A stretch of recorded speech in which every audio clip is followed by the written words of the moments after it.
Él es el abogado y político boliviano, director del Instituto Interamericano por la Democracia, Carlos Sánchez Berzaín. Además, él fue ministro de la presidencia, fue ministro de gobierno, fue ministro de la defensa durante el primer y segundo gobierno del presidente constitucional boliviano Gonzalo Sánchez de Lozada.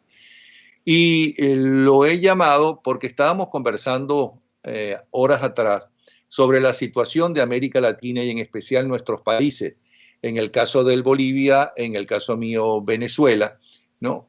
Pero podemos hablar de, evidentemente, otro. ¿Cómo ve la situación? Bienvenido, Sánchez Berzaín.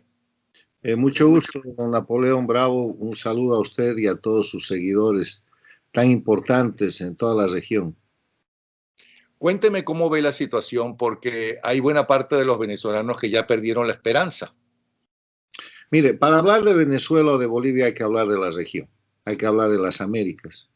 Y para hablar de las Américas hay que recordar por lo menos dos cosas. Primero, que hay dos Américas, una América democrática y una América dictatorial, que lamentablemente en el siglo XXI, la Cuba castrista, que era la única dictadura el año 1999, por la llegada de Hugo Chávez al poder, que rescata la dictadura, se monta sobre ella y organiza lo que se llama Movimiento ALBA, Movimiento Bolivariano, Socialismo del siglo XXI o simplemente castrochavismo, expande las dictaduras en las Américas al punto de que las dictaduras son Cuba, Venezuela, Nicaragua, Bolivia, lo fue el Ecuador, que está saliendo de eso, y forman un bloque tan fuerte, con influencia hoy día en el gobierno argentino de Fernández Kirchner y en el gobierno mexicano de López Obrador, forman un bloque tan fuerte que pretenden desestabilizar las democracias en la región. O sea, hay dos Américas y el eje de confrontación es dictadura y democracia, el oprobio y la violación de derechos humanos versus la libertad. Esa es la batalla que se está librando. Ese es el primer marco de referencia. Y el segundo marco de referencia, el que tenemos que hablar cuando hablamos de Venezuela, Bolivia, de los países en este contexto, es que las dictaduras del castrochavismo están de caída. Tuvieron su inicio con el siglo, su época de mayor apogeo allá por el 2010 hasta el 2015-16, en que lograron coronar el liderazgo de Cuba como el jefe de prácticamente América Latina. Quiero recordarle que en la Cumbre de las Américas de Panamá, después de la muerte de Hugo Chávez, los Castro, la dictadura castrista de Cuba, se corona como la dueña de América Latina y tiene como contraparte al presidente de los Estados Unidos, Obama.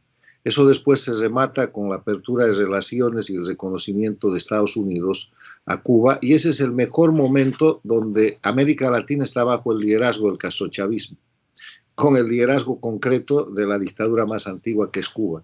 Pero a partir de eso empieza un deterioro muy acelerado que tiene que ver primero con la necesidad de los pueblos de buscar su libertad. Los países controlados por el castrochavismo, que no habían logrado cambiar la institucionalidad democrática, sacan al castrochavismo.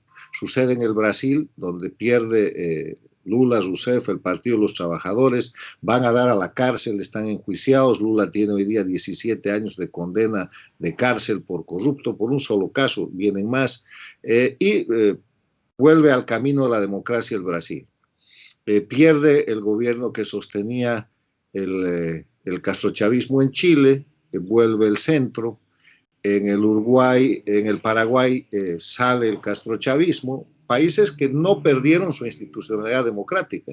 Sucede lo mismo en el Uruguay, no logran controlar Colombia, hay un cambio fundamental de Santos a Duque, lo que supone que el castrochavismo pierde el soporte importante de una Colombia que estaba prácticamente entregada.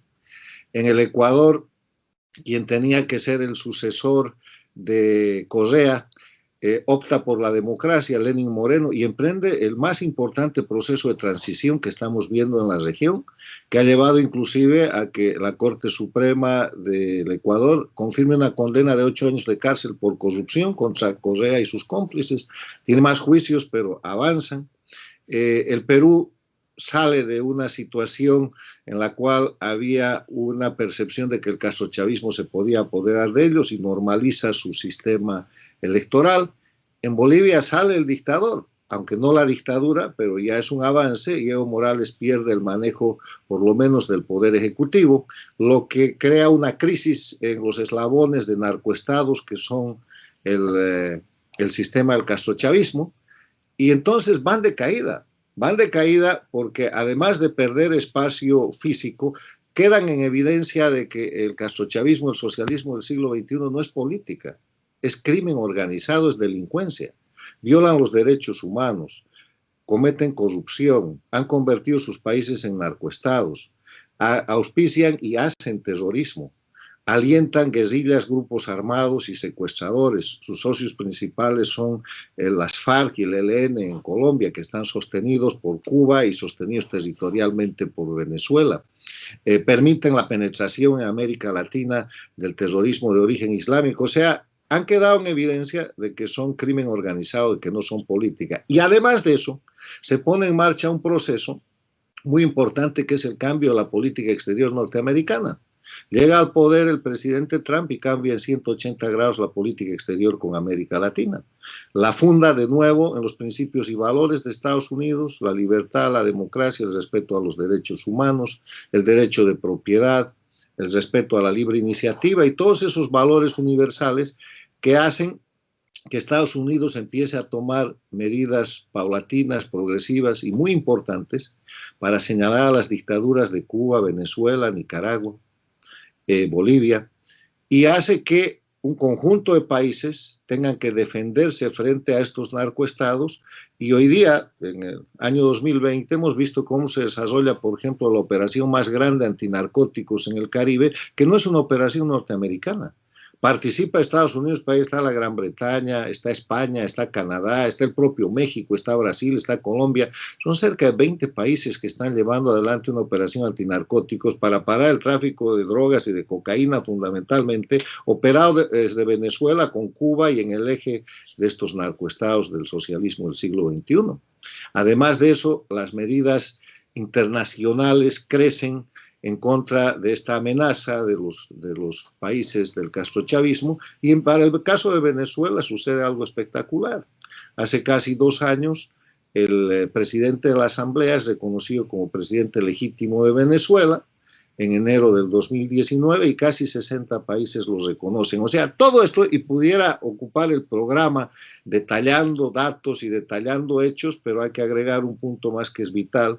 Se aplica la Convención de Palermo contra el crimen organizado transnacional y Maduro, el dictador de Venezuela y su grupo de delincuentes, es acusado por normas internacionales en tribunales de Nueva York y de la Florida, aplicando la Convención de Palermo, y su captura y su búsqueda tiene precio. 15 millones de dólares a quien capture a Maduro. O sea, ya no es un jefe de Estado, es un delincuente en el marco de lo que es la defensa internacional contra la delincuencia organizada que está siendo buscado. Y le decía Napoleón, pudiéramos enumerar largamente más de estos datos que muestran una sola conclusión. El socialismo del siglo XXI, castrochavismo, está en evidencia como organización de delincuencia organizada, y los gobiernos en los que todavía detenta el poder, los países en los que todavía detenta el poder, están en crisis y están de caída. El régimen venezolano tiene que cesar a la brevedad. En Bolivia ha salido el dictador y no la dictadura, pero esa dictadura, aunque controla todo el país, no tiene viabilidad alguna, solo puede perder.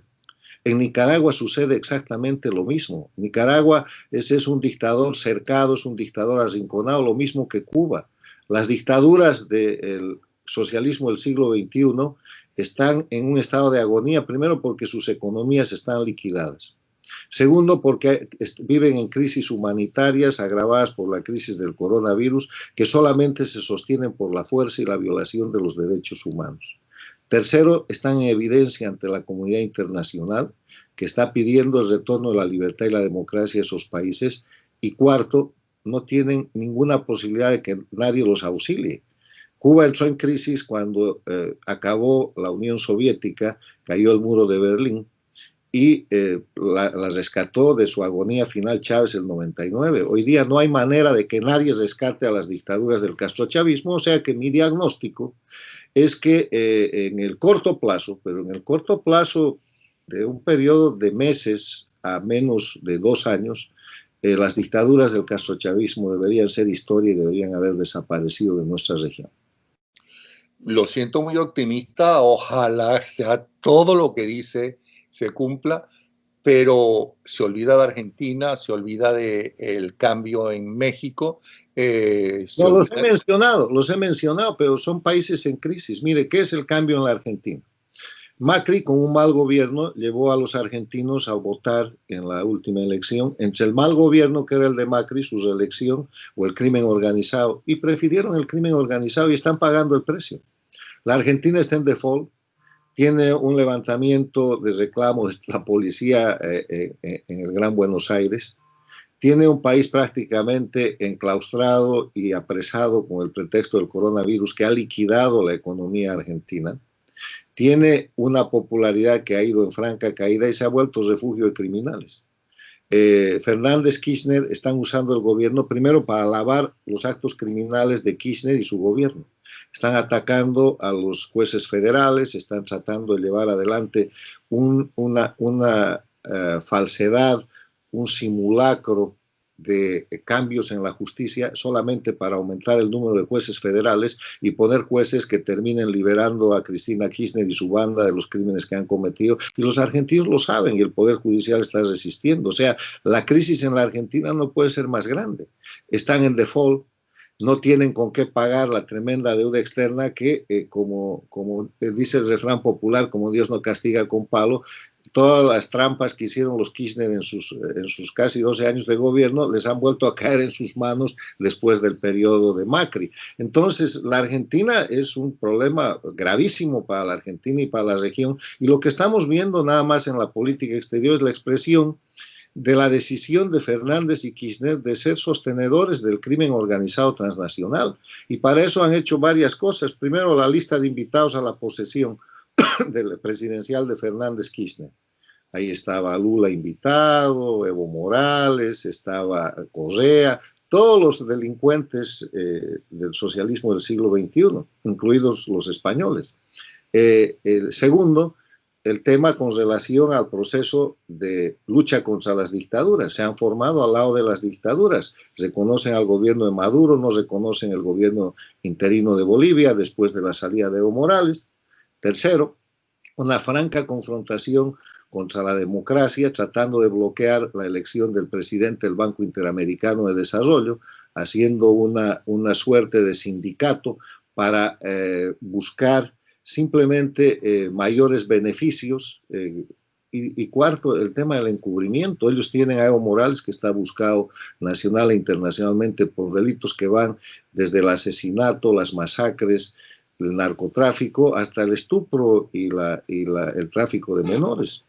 Están cobijando en su embajada en el Ecuador a la exministra Correa, que tiene sentencia ejecutoriada dictada para años de prisión, y hacen eso. Entonces, la Argentina no tiene que ser una preocupación. La Argentina está en un camino en el que en pocos meses, cuando se destape esta cosa del control y de la prisión que a título de cuarentena han impuesto a los argentinos, tienen un problema interno muy grande.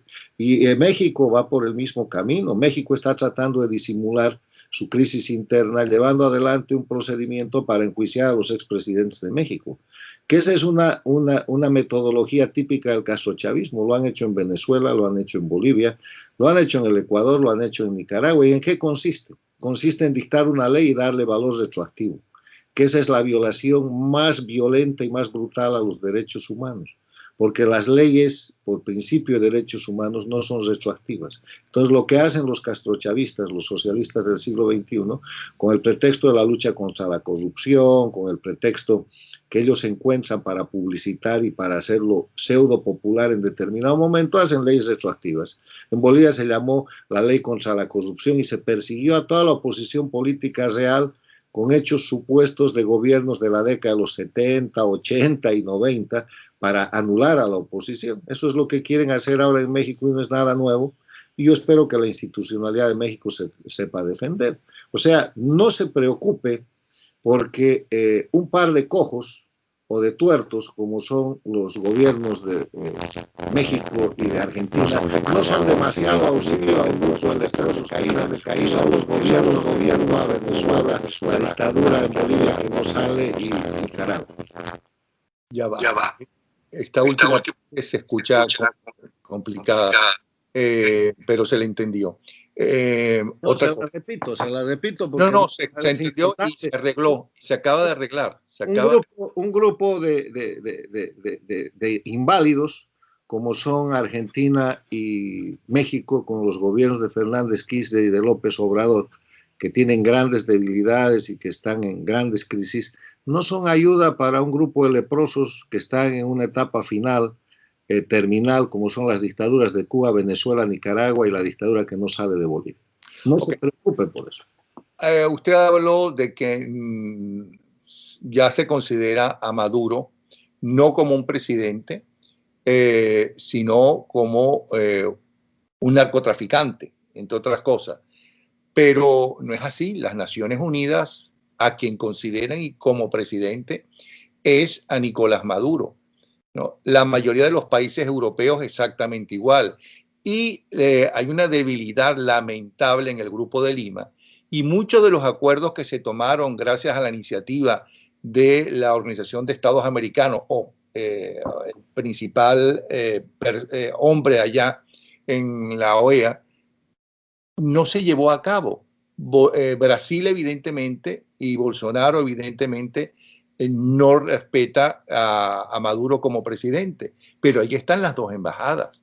Tanto en la Casa Central y de siempre está la embajadora del narcorrégimen, y en otro sitio está quien representa al gobierno legítimo venezolano, y lo mismo se puede hablar de casi todos los países.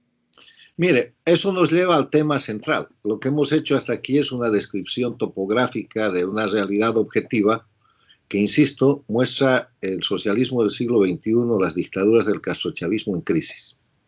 Pero al propio tiempo existe lo que usted dice, sobreviven. Y podrían sobrevivir así por mucho tiempo, porque la dictadura cubana ha entrado en varias agonías, agoniza desde hace mucho tiempo y ya dura 61 años.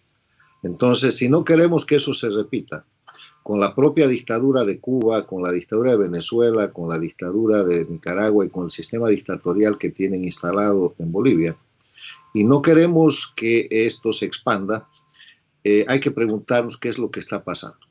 Si las condiciones son tan grandes, a las que hay que agregar que la OEA ha dejado de estar en manos hace más de 5 años en manos del crimen organizado y ha tratado de recuperar y ha recuperado su institucionalidad con el secretario Almagro, que acaba de ser reelegido, es otra señal muy importante.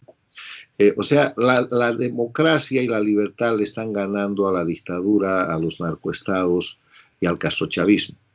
¿Qué falta para que ese triunfo sea definitivo y para que cesen o terminen las dictaduras de Cuba, Venezuela, Nicaragua y Bolivia? Entonces, aquí va mi opinión. Yo creo que lo que está fallando para que esto suceda es la acción interna de los líderes y de los grupos políticos en Venezuela, en Bolivia, en Nicaragua. Vamos a dejar a Cuba a un lado porque ese es un sistema de opresión de muy larga data, donde hay también resistencia civil, pero no tienen las condiciones de operación que tienen los líderes y los opositores, de nuevo, de Venezuela, de Bolivia y de Nicaragua. Y en Venezuela, Bolivia y Nicaragua persiste el sistema dictatorial, y en Venezuela y Nicaragua persisten los dictadores. ¿Por qué no salen? Mi primer punto de análisis es que hay un déficit, hay una deficiencia en la acción de liderazgo y en la acción de toma de iniciativas de los dirigentes políticos y de los sistemas que se llaman de oposición en estos países. Vamos por partes. Venezuela. En Venezuela hay un presidente legítimo desde hace más de 1 año y medio. Y el presidente legítimo en ese año y medio no ha formado gobierno, no ha nombrado ministros, no ha nombrado vicepresidente, no ha hecho grupos de trabajo. no ha tomado iniciativas políticas serias para cesar la dictadura. Todo lo contrario, es el respondedor de las iniciativas que toma la usurpación, que toma Maduro y el sistema castrista que controla Venezuela. Y tercero, por esos dos elementos anteriores, ha paralizado e inclusive deteriorado el sistema de ayuda internacional sobre el que usted está reclamando y mencionando. El tema es que aquí se necesita contraparte interna y yo creo que la contraparte interna de Venezuela ha fallado en ese tema. Y ha fallado por esos dos elementos que le vuelvo a repetir.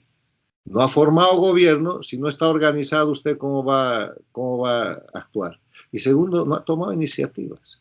Entonces, todavía estamos a tiempo, aunque hay un escenario en el cual la iniciativa la está llevando la usurpación, porque el escenario que vive hoy día, 9 de septiembre del año 2020, Venezuela es un escenario marcado por la iniciativa de la usurpación que está llevando a los venezolanos a elecciones. Entonces todos, el presidente Guaidó, el 4G, que forma parte del control de la Asamblea, los líderes que se dicen de oposición en Venezuela, todos están actuando en función de la iniciativa de la usurpación, que son las elecciones del próximo 6 de diciembre. Eso no puede pasar. O sea, hay un déficit, insisto, en la gestión y en la actitud de los liderazgos y de las oposiciones en estos países. El segundo elemento que yo creo que hay que hacer tiene que ver con el primero. Hay que tomar iniciativas. Al presidente Guaidó, cantidad de gente, exiliados, estudiosos, líderes venezolanos, analistas internacionales, le han estado sugiriendo durante todo este tiempo diferentes formas de toma de iniciativa. Después de la espectacular gira internacional que hizo él, que coronó con su presencia en el discurso de la Unión Americana en los Estados Unidos, cualquier iniciativa que hubiera tomado hubiera sido una demoledora. No tomó ninguna. ¿Por qué al regresar de esa gira, Guaidó no convocó él a las elecciones sabiendo que el mandato de la Asamblea se termina? ¿O por qué no convocó a elecciones generales? ¿O por qué no hizo aprobar con su asamblea, que es la asamblea legítima, la nulidad de todo lo actuado por la usurpación y fue a la toma efectiva del poder estableciendo un gobierno? ¿Por qué Venezuela, con el presidente Guaidó, no tiene canciller, no tiene ministro de defensa, no tiene ministro de régimen interior, no tiene organización? Entonces, yo creo que ya está bien de decir, mira, la comunidad internacional no nos ayuda lo suficiente cuando nosotros no hacemos lo que debemos hacer. Yo he escrito, y usted lo sabe, lo hemos mencionado en una anterior entrevista, después de que el presidente Guaidó hace unos meses estableció algún tipo de declaración, le he sugerido que ponga en marcha, que pida la conformación de una fuerza de tarea multinacional bajo el mando del presidente Guaidó para cesar la usurpación y para que eso no sea ni invasión ni sea un acto de agresión a la soberanía de Venezuela, porque es el presidente el que estaría comandando eso. Y le he dicho que lo podía hacer a través del TIAR, le he dicho que lo podía hacer a través de acuerdos bilaterales o multilaterales, le he dicho que lo podía hacer en el marco de la ONU, que es lo más difícil, y le he dicho que lo podía hacer en el marco de una iniciativa nacional. No ha funcionado. Entonces, estamos en una situación en la que no hay gobierno, no hay iniciativa. Lo mismo pasa en Bolivia. Ahora voy a ir a Bolivia. En Bolivia con un movimiento... Pero antes de que vaya a Bolivia, ¿por qué cree que Guaidó ha actuado así? O Guaidó más el G4 que lo apoya, más Leopoldo López, ¿no?, que está más curtido que el propio Guaidó, ¿no?, y que es el jefe del partido que decidió, evidentemente con el apoyo o la sugerencia o la imposición de Leopoldo López, primero como presidente de la Asamblea y luego como presidente del país. Mire, esto tienen que responder ellos, porque ¿Por qué cree usted? yo puedo hacer suposiciones. Yo sostengo un concepto respecto a las dictaduras del castrochavismo.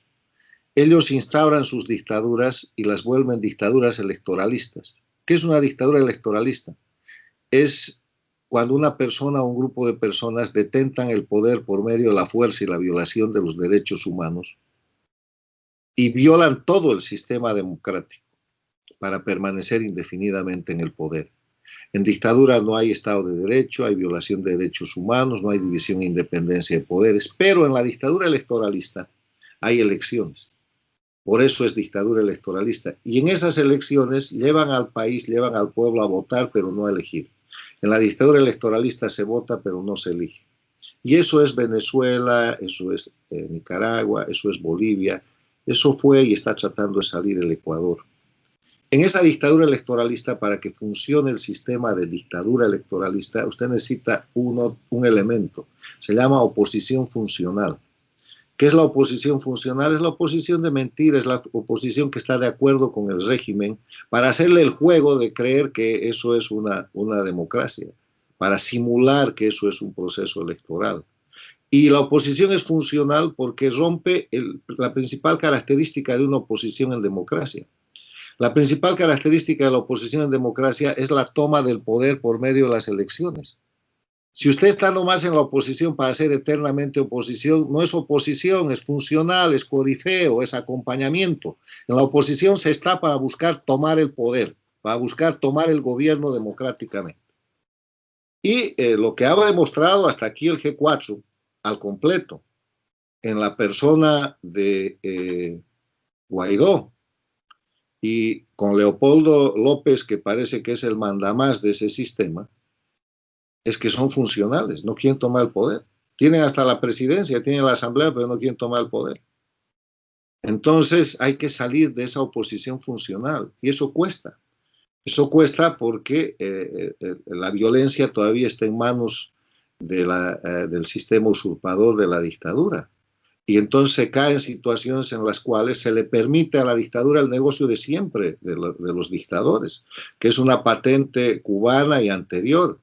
Toman presos para liberarlos, para hacer acuerdos y cuando hacen eso ganan oxígeno, establecen falsas calmas, pero siguen permaneciendo en el poder, que es lo que están haciendo ahora mismo. Han liberado 50 presos políticos, ha salido el ex candidato presidencial venezolano Enrique Capriles a decir que eso está bien y que a cambio de eso va a ir a la elección y ha destrozado inclusive la oposición funcional que parecía que tenía alguna unidad. Entonces, este es un problema, ya no es un problema del mundo, Napoleón. La comunidad internacional está haciendo lo que puede hacer y yo creo que más de lo que debe hacer. No hay precedente en las Américas, mirando la crisis de la instalación de la dictadura cubana en la década de los 60, por ejemplo, no hay, o mirando las dictaduras de los 70, no hay precedente que países como Estados Unidos, como el Grupo de Lima, como los votos dentro de la Organización de Estados Americanos, hayan tomado las medidas que se toman hoy día contra el régimen usurpador de Venezuela. Lo que está fallando es el factor interno.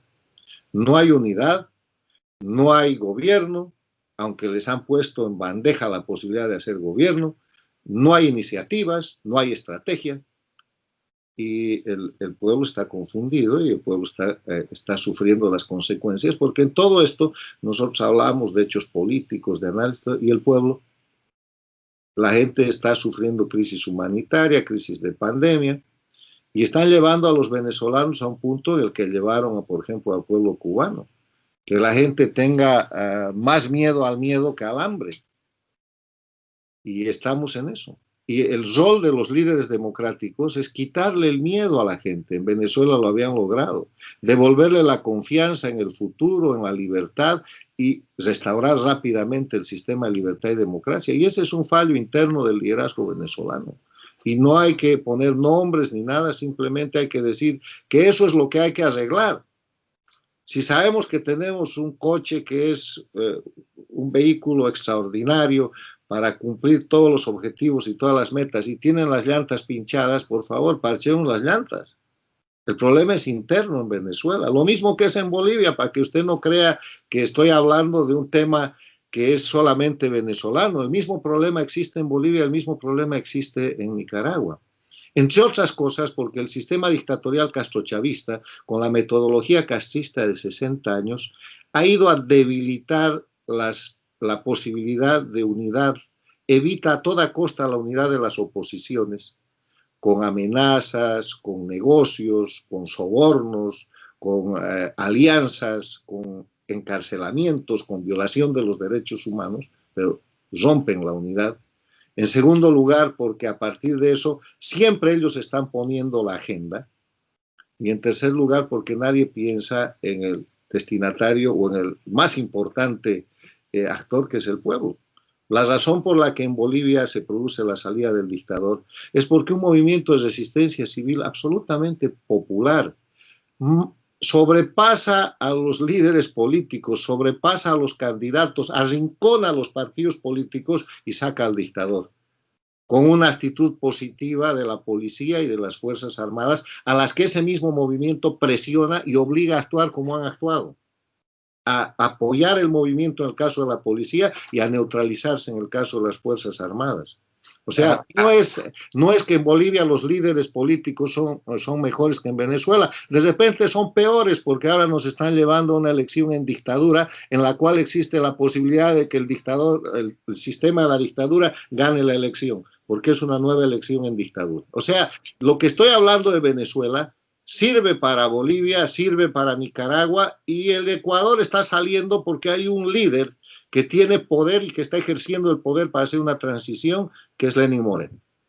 Entonces yo quisiera que me repitiera, porque es bien interesante todo lo que está diciendo, que nos repitiera qué podemos hacer nosotros, el pueblo, es decir, los ciudadanos de los diferentes estratos sociales que todavía medio quedan, tanto en Bolivia como en Nicaragua como en Venezuela.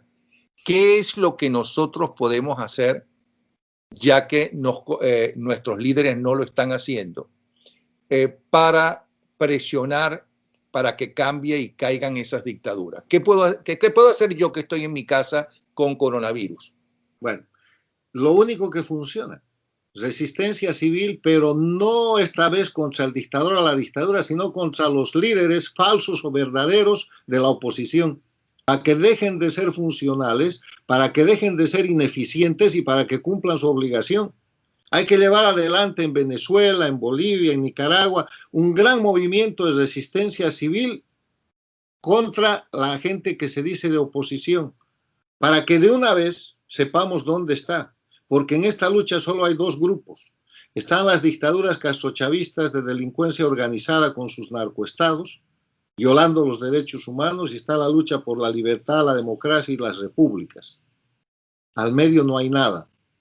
La gente que se quiere poner al medio hay que ponerla del lado de la dictadura. O sea, si mañana el señor Guaidó, el señor Capriles, la señora María Corina o el que fuera, decide estar al medio, está en la lista de la dictadura. Tiene que estar en el lado de la libertad y la democracia. No hay. ¿Y cómo se hace la resistencia civil? Yo creo que la resistencia civil es un mecanismo de movilización. Estamos tratando de impulsar eso, por ejemplo, en Bolivia. Ahora hay una elección y el pueblo está constreñido a votar o por el grupo de la dictadura o por el peor es nada, que lo llaman el voto efectivo, el voto útil, que en verdad es votar por un funcional que 14 años ha estado cogobernando con la dictadura. Entonces hay un grupo masivo, hay un sentimiento masivo, que es lo que ustedes sienten en Venezuela, es decir, ¿saben qué está pasando aquí? Entonces uno tiende a reaccionar y decir, es que ¿por qué de una vez no entra el ejército americano a pedir cosas que no van a suceder? Entonces, o a pedir un movimiento militar, o a pedir, no. Hay que pedirle, en el caso de Venezuela, al señor Guaidó, que tome una iniciativa nacional, que no es presentar una unidad de 37 partidos para decir no vamos a reconocer la elección del 6 de diciembre, porque está siendo reactivo a la propuesta y a la iniciativa de la dictadura. Está respondiendo a una emboscada y en esa emboscada solo puede perder, utilice eso e incorpore a María Corina, e incorpore a Capriles y haga una propuesta, haga unas elecciones generales. Pero eso quiso hacer y fracasó. Bueno, tiene que seguirlo intentando. O sea, ¿por qué fracasó? O sea, fracasa pues no tiene gobierno, porque usted no puede ser pues el llanero solitario, necesita un ministro de esto, un comité del otro, un canciller, necesita organizarse. Yo no entiendo hasta ahora por qué Guaidó no tiene gobierno. Esa es la primera piedra.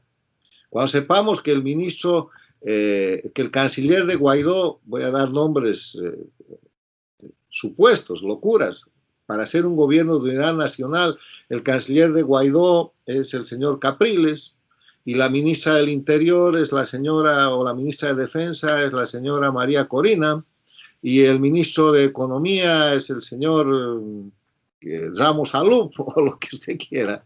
Entonces vamos a ver un gobierno, no importa, lo que ponga. No van a ser gente que le guste a todo el mundo, pero hagan un gobierno.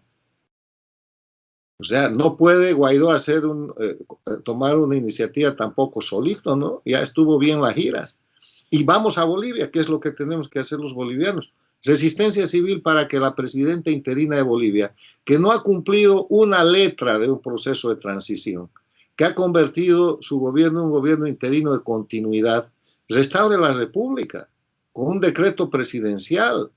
Y al restaurar la República y reconocer la vigencia de la Constitución de 1967, reformada en el 94, que está suplantada con actos criminales, con falsificaciones, con masacres y con toda clase de crímenes, restituya en Bolivia el Estado de Derecho y tome la responsabilidad de hacer un gobierno de unidad nacional que permita una real transición.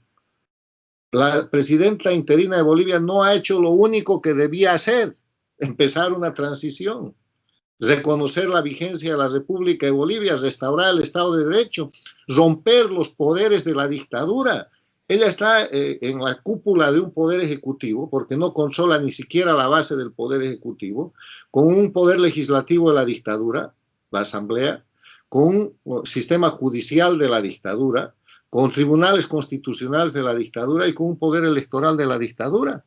Tan grave es esto que el procurador nombrado por esta presidenta interina acaba de estar, y ha sido noticia mundial, en La Haya para presentar una demanda ante la Corte Penal Internacional contra Evo Morales por los últimos bloqueos que han producido decenas de muertos por supresión de oxígeno, de alimentos y de combustibles, y el justificativo que ha usado para ir a La Haya es decir que el Poder Judicial en Bolivia está en manos de la dictadura. O sea, usted puede creer eso. O sea, Venezuela no es lo peor, ahí tenemos Bolivia, que tiene la cúpula del Poder Ejecutivo y que además con las leyes de la dictadura se ha hundido en corrupción. Y en eso vamos a una elección en dictadura, con el padrón electoral de la dictadura, sin voto universal, porque en Bolivia no hay voto universal. Usted sabe que en Bolivia, en un área rural controlada por Evo Morales y específicamente designada o en varias, con 250 votos usted elige un diputado y el mismo diputado necesita 300.000 votos en una ciudad. Usted sabe que en esa asamblea que llaman, que es la asamblea del Poder Legislativo de la dictadura, hay 6 diputados que llegan designados por el sistema fascista corporativista porque dice que pertenecen a unas comunidades ancestrales, que son votos para Evo Morales.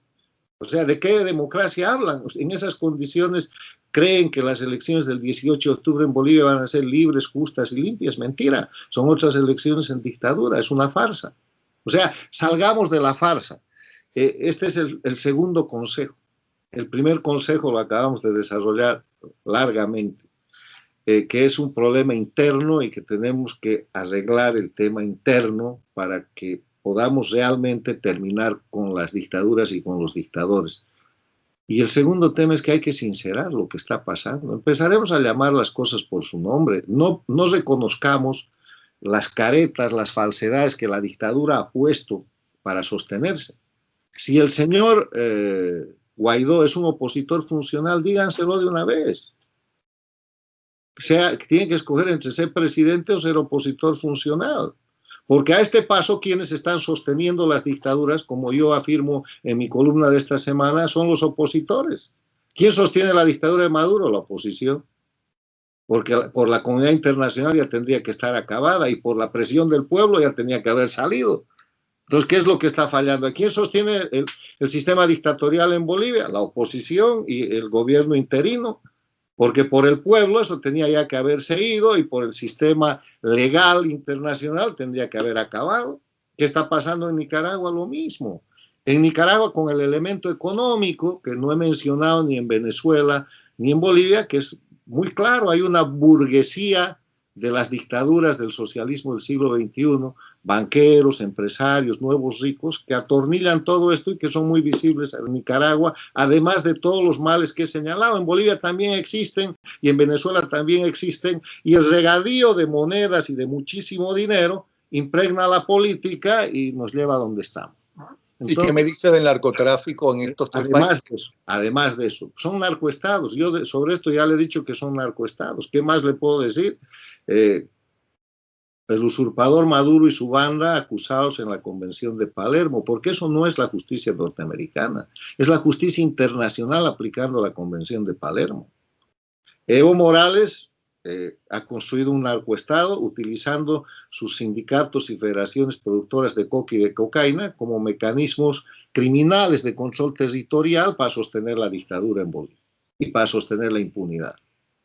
Y el de Nicaragua lavando, enjuagando, fumigando y haciendo de Nicaragua una base del narcotráfico, y Cuba dirigiendo toda esa orquesta, narcoestados, ¿qué le voy a decir? Con muchísimo dinero, con el dinero con el que conspiran para tratar de desestabilizar Chile, Colombia, Uruguay, Brasil, para tratar de desestabilizar el Perú, y de eso se trata. Volvemos al principio, Napoleón. Están chocando las dos Américas. La América dictatorial, que está en estado de agonía, de acotamiento, y la América democrática, que está ganando, pero que no puede concretar el triunfo porque nuestros liderazgos están fallando. Entonces, dos consejos. El tema de ganarle de una vez a las dictaduras es un tema interno. Hay que tomar conciencia, hay que reclamarle a nuestros líderes o hay que ubicarlos en el grupo de los dictadores y renovarlos, porque tampoco son eternos. Hay liderazgos cívicos, y lo segundo, hay que sincerar el tema de la política. Salgamos de los sofismas que ha fabricado la dictadura. Los sofismas de que la dictadura nos está dejando como líderes democráticos a los propios opositores que ha funcionado con ella. Y si esos líderes no son capaces de hacerlo de San Pablo, de cambiarse a ser verdaderos defensores de la libertad y la democracia, pues se tienen que ir con la dictadura. Y cada quien, ya en cada país, porque es un tema interno, tiene que saber identificarlo y decir quién es quién. Y cada líder tiene que salir a defender su posición de defensor de la libertad y la democracia, pero es con hechos, no es más con discursos. Apasionante todo lo que usted está diciendo, brillante, de verdad, muchísimas gracias de nuevo. Y entonces usted es optimista frente a una que en estas dos luchas gane evidentemente la América democrática. Primero se lo voy a poner en presente continuo. Estamos ganando. Estábamos perdiendo hasta el 2015, más o menos. Ahora estamos ganando. Ellos están a la defensiva, se están cayendo, están en crisis, están en evidencia como criminales internacionales. No tienen soporte, usan la violencia, es su único recurso. Estamos ganando. Lo que nos falta para concretar ese triunfo como pueblos, Venezuela, Nicaragua, Cuba, Bolivia, es ajustar el liderazgo interno. Nos hemos creído que los líderes de oposición que nos dejó la dictadura nos podían ayudar. Hay que darles la opción y el ultimátum, y si no pueden, pues hay que ejercer resistencia civil contra ellos. Porque todo está hecho para derrotar a las dictaduras. Está hecha la presión internacional y está hecho a la decisión del pueblo. En Bolivia, 70% de los bolivianos repudian a Evo Morales. Cerca del 85% de los bolivianos no quieren más ese tipo de gobierno. Y va a ganar la elección, usted me puede explicar cómo. Y si hablamos de las cifras de Venezuela, 4% apoyan al usurpador Maduro, 90% lo deplora, lo odia, y cerca del 95% quiere que se vaya. ¿Cómo aguanta? Bueno, ahí hay un elemento que se llama oposición funcional, liderazgo fallido. Ahí hay un elemento que hay que arreglar. Y para eso hay que sincerar las cosas. Yo sé que a muchos de mis amigos no les va a gustar lo que estoy diciendo, pero esta es ya la fase final en una etapa de definiciones, porque si no, estos son capaces de revertir lo que está sucediendo. Bueno, de verdad que muchísimas gracias. Carlos Sánchez Berzaín, abogado, politólogo, tiene muchísimos libros, entre ellos uno dedicado al chavismo como una organización criminal. Lo están viendo la carátula todo este tiempo al lado de su nombre en la parte inferior de la pantalla. Él fue ministro de la presidencia, fue ministro de gobierno, fue ministro de la defensa durante el primer y segundo gobierno de un presidente boliviano constitucional, Gonzalo Sánchez de Lozada. En la República de Bolivia, porque ahora otra de las barbaridades que le han hecho a mi país, han suplantado la República con el Estado dictatorial que lo llaman plurinacional, que es un Estado corporativista y castrochavista. Entonces, ahí de nuevo toda la explicación que hemos dado. Yo he tenido a mucha honra ser dignatario de Estado y estadista de la República de Bolivia. Sí. Muchísimas gracias, Sánchez Berzaín. Nuevamente, muchas gracias. Encantado. Muchas gracias, don Napoleón.